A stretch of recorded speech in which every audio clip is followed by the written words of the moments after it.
السلام عليكم ورحمة الله وبركاته وأنا السلامي waxaan rabaa quick update inaan siiyo asbuucyadan u dambeysay oo dhan councilka aad buu busy u ahaa oo waxyaalaha damage-ka ay u gaarsiisteen ICE iyo federal government-igi timid dadka dhibaato badan ayay u keentay maxay u keentay dhibaatada ka mid ah dadkii oo shaqadii ka istaagay aan shaqadii aadanin micnaheeda waxa waaye ranti bay kulligood degan yihiin degmadayda waxaa degan almost boqolkiiba 90 dad kireysta ayaa degan marka dad badan ayaa shaqada ka istaagay marka councilka maxaan ku caawi karnaa waxyaalo badan ayaa already tillaabooyin ayaan soo qaadnay oo aan ka $1 million aan ka qaadnay siriga oo aan siinay Hennepin County si uu caawiyo also small businessyada dhan oo xiran sidii loo caawi lahaa ayadana waa inta waa ka sheegay $7 million ayaa baas garaynay insha Allah update badan baan haysan doonaa about a month and a half ayay diyaar noqon doontaa laga yaabaa maanta marka waxaan baas garaynay sharci already waxaa noo yaala oo about 4 years ago aan baas garaynay oo aniga actually iyo council member horey tegay aan ka wada shaqaynay oo ahaa landlordka guriga dadka ka degan tahay markuu guriga ka saaray waa inuu 3 bari ku siiyaa awl xilli guriga ka siyaari karay hadda marka waxaan ka dhignay ilaa August 6 bilood soo socota waxaan baas garaynay qofku hadduusan kirada haysan oo kaleeto landlordka inuu ka baxdo inuu notice siiyo pre eviction notice waxay dhahaan 60 bari inuu mataqaanaa dhaho waa ka saaraya 60 bari ka bacdi marka sidaa waqti u siina dadkii sharciga marka waxyaalaha waxa waaye aan ku kabayno dadka guryahaas aan looga saaray waxaan arkaynaa eviction badan ayaa jira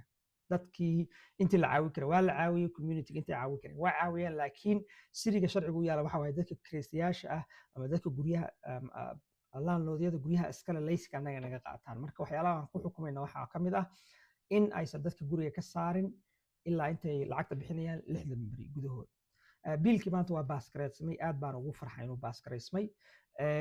waxaa ku xiga hadda miiska wuxuu yaalaa duqa magaalada waa inuu dilayo actually haddaan la hadlay wuxuuna igu yiri waa dilayaa sababtoo ah waxay la soo hadlay dadka guryaha xukuma waxay dhaheen guryaha dadka haddii waqti la siiyo lacagta ku badanayso guryaha waa laga saarayaa marka waxyaalahaas waxyaalo daciifa waaye aan excuse ah oo dadka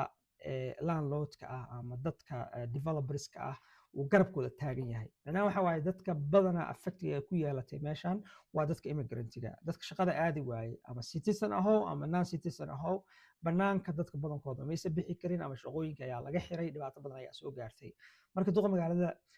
aad baa maanta uga raja dhacay markuu igu yiri biilka waan dilayaa marka walaalayaal waxaan ka rabaa biilka anagu shaqadeeda waa soo qabsanay majority-gan way baas garaysay wax badan baan ka soo shaqaynaynay hadda miiska ayuu saaran yahay haddaad marka xiriir leedahay oo community-gaaga uu mar walba yimaado mataqaanaa afurka in la cuno mataqaanaa meel walbeeto oo Soomaalidu taagan tahay ama immigrant community-ga taagan yahay maanta waxa reality-ga waxaan waa sign gareeda biilka marka waxyaalaha waxa loo baahan yahay tangible oo la taaban karo I appreciate shaqadu soo qabtay oo uu istaagay uu yiri mataqaanaa aysay meesha ka baxa laakiin waxaas dhan hadal bay ahayd reality-gu waxa waaye maxaa dadka ugu tari kartaa anagu waxyaalahan tarnaysa inii sheegayba waxa waaye $7 million inaan businessyada siinay $1 million inaan rent assist-ga siinay maantana aan rabno inaan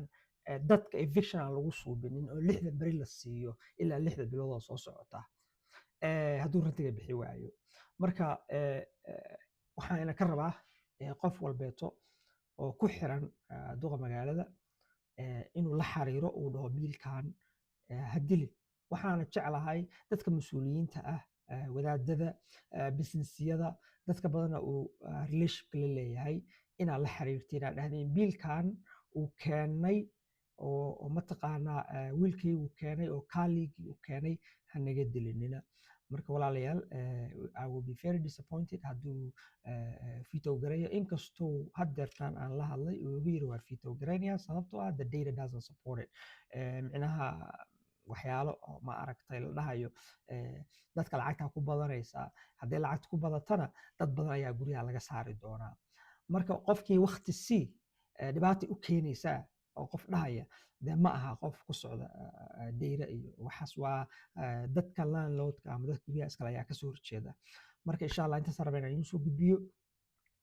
duqa magaalada la xiriira una sheega hadilin biilka immigrantigana garabkooda istaag maanta